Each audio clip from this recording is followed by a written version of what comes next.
Welcome back here with Dr. Goldberg. Today I'm going to be addressing a question I received, and that is on the topic of cream cheese men dating or marrying Asian women, vice versa, and their offspring, who I believe are known as Happas. I don't know if that's an offensive term. There's a lot of hate websites out there, and one in particular was sent my way. This dude, I'm not going to link to it because he comes off as at least borderline mentally ill, but he just rages against these cream cheese identitarians or alt-right who he says are hypocrites because they pursue Asian women. So is it Richard Cooper or Spencer?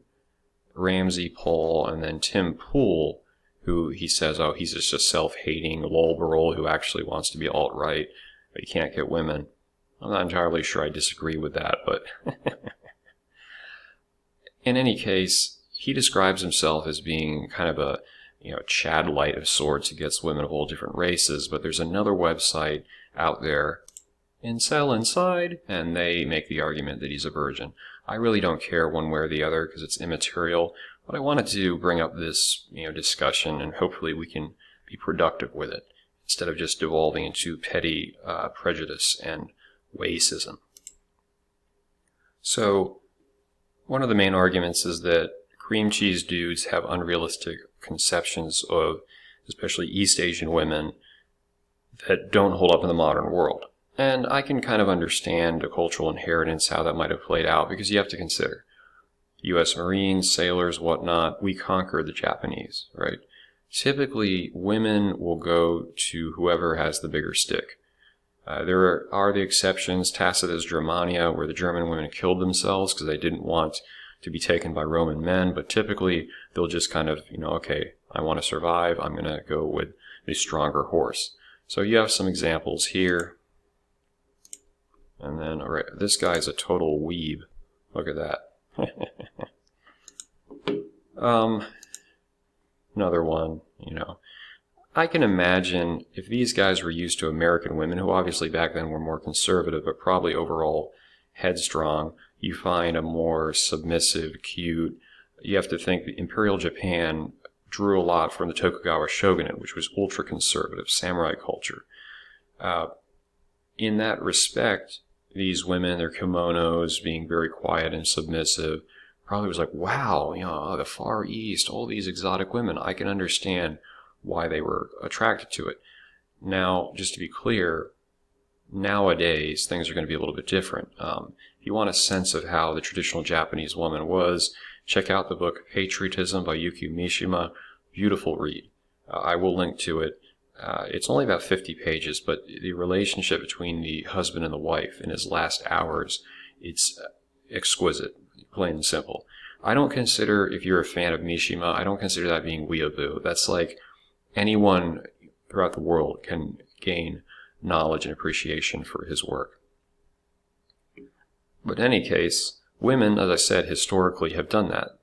And it might be a difficult pill to swallow, but remember this, they went with the Germans. And if you have to be perfectly fair, and you're one of these feminine fogs, and your opportunities are between getting someone like Rhine Drone or Horst Chod, are you really going to switch over to oui, je m'appelle Incel?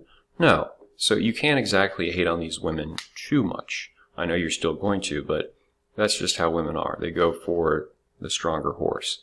And it might seem unfair, but that's kind of how things play out. Here's a more modern example, and some people will say it'll be, in certain cases, a much better looking cream cheese dude with a subpar Asian woman because they don't know what quality is. And I could kind of get that. I mean, I didn't know a lot of Asian chicks growing up. I haven't dated an Asian woman in some time, to be honest with you. But even growing up, I didn't know a lot of Asian chicks, so I tended to rate them higher. Most people do. If you're not familiar with a group, you don't understand what's normal or what's above average. But when I went to college, they were such a large proportion of the population that I started to see, okay, this is quality, this not so much. There are some cream cheese dudes who would rate her like a 8 or a 9, realistically. She's actually quite average. And just to be clear, the same could be said of cream cheese women, right? Most of the pedestalization comes from, well, historically, all that stuff, but you have the ethnic nationalists, and then you have a lot of simps in the mangina sphere who fetishize pale skin, blue eyes, whatever. And that's where I think a lot of it stems from. But the reality is that you're going to have attractive women, and then you're going to have average women. That's just how it is. Now, a central concern is the question of if they have kids, do they turn out like 1, 2, or 3, or are they different? Is the mother self-hating? Like, does she want her kids to look white? And if her son doesn't come out looking white, is she going to kind of turn around and be angry? The way I see it is that's a problem, right? Fetishization in general, using your kids as a tool to accomplish whatever weird inclinations you have, is a bad idea. And of course, the very common one that they'll cite would be this guy, where they say, oh, he was mixed of that sort of origin and he was a little screwed up. My issue with that is that he was abused as a kid, obviously. I mean, his parents said that he was a mistake. He was pretty much neglected. He wasn't treated as being a priority. But this guy was not even, honestly, didn't even look that Asian. He could have been a model, even though he was kind of short, if he had just had some better social skills. He's an example of, and it tends to be people who, they don't get social protocols or norms very well because maybe they weren't exposed to them. They tend to develop these highly narcissistic personalities. Now, there's a dude on YouTube who's very short, typically advocating trying to control other people or violence, and it's the same thing.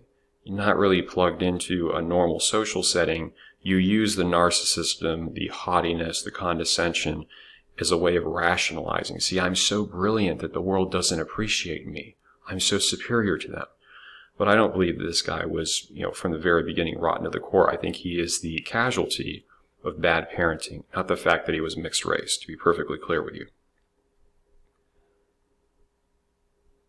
And even if you want to go down that route, it becomes more complicated because you'll find with these people who have the rage against the, such relationships, the kids, they don't have a problem with alternative pairings, even though there can be issues there as well. So let's just think about it for a second.